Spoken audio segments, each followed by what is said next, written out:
আমি শ্বশুরের বাইক নিয়ে লং ড্রাইভে বের হয়েছি, উদ্দেশ্য রিক্সা ভাড়া বাঁচানো।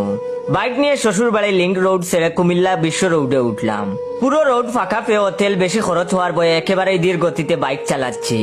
বাইক নিয়ে একটু সামনে যেতেই তাকিয়ে দেখি বাইকের লম্বা সিরিয়াল দাঁড় করিয়ে রেখেছে। পুরো রাস্তা ফাঁকা থাকার পরেও সবাই সিরিয়ালে কেন দাঁড়িয়ে আছে তা দেখার জন্য আরেকটু সামনে যেতেই দুজন পুলিশ হাত দিয়ে বাইক থামিয়ে দমক দিয়ে বলল, দেখোস না সবার ড্রাইভিং লাইসেন্স চেক করছি। সবাই দাঁড়িয়ে আছে, দেখেও সামনে আসলি কেন? দেখি তো তোর ড্রাইভিং লাইসেন্স। আমি তখন বাইকের পিছনের সিট থেকে কাগজ দিয়ে মুড়ানো শ্বশুরের ড্রাইভিং লাইসেন্স কার্ড বের করে পুলিশের হাতে দিলাম। পুলিশ তখন কার্ড হাতে নিয়ে একবার আমার দিকে তাকাচ্ছে, আরেকবার কার্ডের দিকে তাকাচ্ছে। অবশেষে অনেক বিশ্লেষণ করে বলল, এই কার্ড তো কোনোভাবেই তোর হতে পারে না। আমি তখন বললাম, কেন পারে না স্যার? তখন তিনি বললেন, কার্ডে দেওয়া ব্যক্তির ফটোতে মুখ ভর্তি দাড়ি, আর তোর মুখে তো কোনো দাড়িই নেই। আমি তখন নরম স্বরে বললাম, এগুলো আমারই দাড়ি, বিয়ের আগে কেটে ফেলেছি যেন সিস্টেমে বয়স বউয়ের চেয়েও কমিয়ে আনা যায়।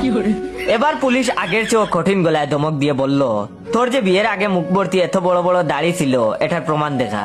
আমি তখন মানিব্যাগ থেকে 1000 টাকার একটি নোট পুলিশের হাতে ধরিয়ে দিয়ে বললাম, এই নিন স্যার তার প্রমাণ।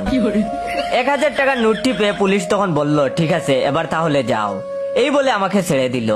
আমি একটু সামনে গিয়ে পিছনের দিকে তাকিয়ে হাসলাম। এই হাসি আন্তরিকতার হাসি নয়, 6 মাস চেষ্টার পরেও 1000 টাকার জাল নোটটি চালিয়ে দিতে পারার হাসি।